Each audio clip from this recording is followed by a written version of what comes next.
Hey there everybody, what's going on? I wanted to do a quick video just on some soldering tips, some basic stuff that help me do my projects. Let's get to what I recommend for, taking on soldering projects and just some helpful tips to make sure that you get good results.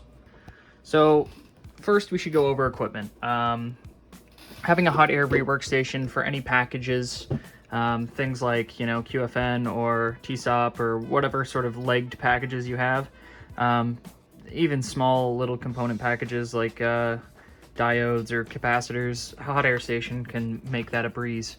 But hot air station is kind of an expensive investment compared to, when you consider the fact that you also should pick up something with magnification and a soldering iron and all this other kit that you see around me. So let's just talk about irons and sort of what you need to make an iron work, because you can still do all of this sort of work with an iron. Removal is a little bit more difficult, but actual soldering, like if you were trying to populate a board like this, you can do that with an iron. So let me show you what I have to make that as easy as possible. So this is an iron you've probably seen before. This is a TS100. There's nothing special about this iron. You can get these on eBay or Amazon. They're extremely cheap for what they are. They're fantastic. And they use a fairly standard Hakko, I believe, originally used this tip. I can't say for sure, but essentially if you search TS100 tips, you'll find a whole bunch of options. And that is the very first thing I want to get into is tip selection. If you look here inside of my my bin here, my little coffee cup, this will be similar to what it comes with, a standard conical tip, and these are awful, to be honest with you. There's a few use cases where having one in here would possibly be worth holding on to, but in general, I rarely use the conical tip, and let me show you why. So over here, I have my two conicals. Out of all of these, though, these are like last-ditch resort, like, yeah, they're just not useful. One of these tips, you can pretty much get in everywhere you could with a conical, right? Anything you need to get close up on, you can use the front side of the angle, and anything that you need the really big thermal mass, you use the flat, and then anything that you need to sort of like get up against and make sure a lot of solder gets in, you can sort of back up onto it like this.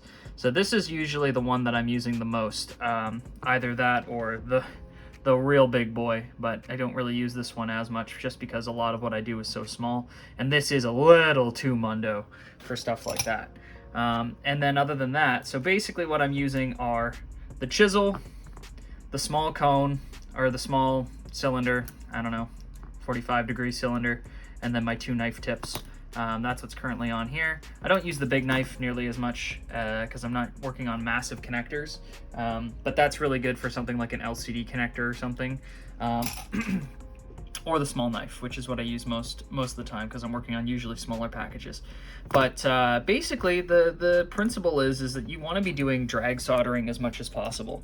So if I had this board here and I had this a chip on here, basically what I'd be going for is I'd just try to essentially drag across all the legs, and it should evenly fill up all the pads pretty well.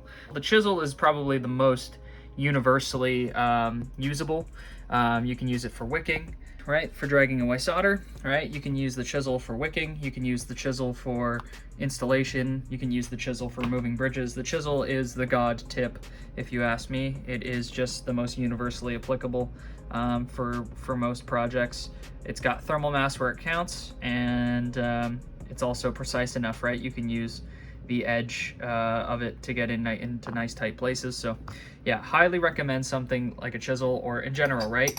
Picking up something like this, grabbing yourself a bunch of tips. The tips are the most important part. Decent auxiliary supplies. This is probably the second most important part to having a good solder job, is having really high quality things like flux, solder, and at least a stand and somewhere to clean your tip. Giggity.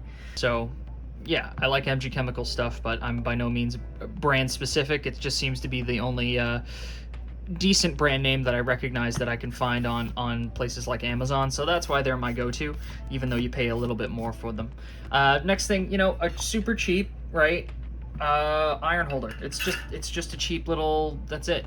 That's all it is. But you know, it's great to have because my iron, you can set it up to be on standby after not being touched for a while. So you just leave it in there, and yeah, you don't have to worry. You always have a neutral place to put your iron. Important. A little piece of neoprene sponge. You can use this wetted or unwetted. You wouldn't want to drag your iron across it while it's hot, while it's unwetted, but this is just for tip cleaning. You know, basically you hold this in one hand and you can clean your tip with the other. And then obviously we have this. This is, you know, your standard brass tip cleaner trash can thing. This is actually much more important than you would think.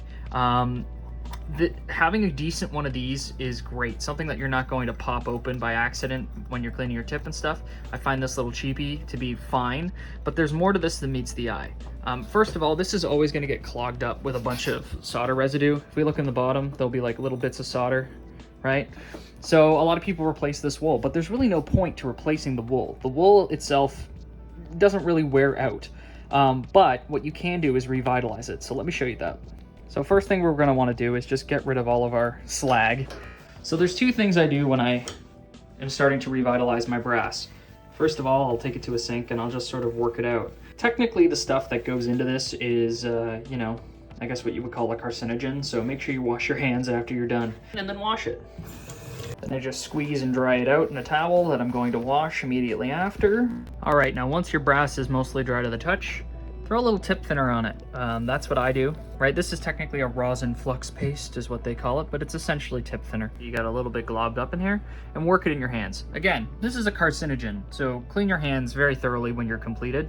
But yeah, I just basically roll my brass ball in a little bit of this flux tip thinner stuff, and that's sort of the magic for me.